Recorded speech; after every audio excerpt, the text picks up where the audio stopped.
Sana makuha natin dito sa Krispy Kreme. So, papastop ko muna. Tingnan natin kung pwede ditong kunin, okay? Update ko kayo mga boards.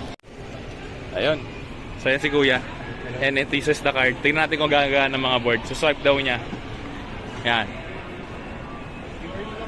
Oh, wait lang mga boards. Kailangan ng QR. Alright. Nice man. Thanks, Kuya. Okay, kaway sa vlog si Sir Kurt. Yan ang ating nag-assist. So, ayan. Totoo nga ang free birthday month donut natin. So, 3-piece donut yan. Dito sa may... actually, kahit saan pala mga boards. Anywhere. Sa any Krispy Kreme branch. So, nandito lang ako sa Robinsons Galleria. Thank you, Sir Kurt. Okay po. Oo. Diba?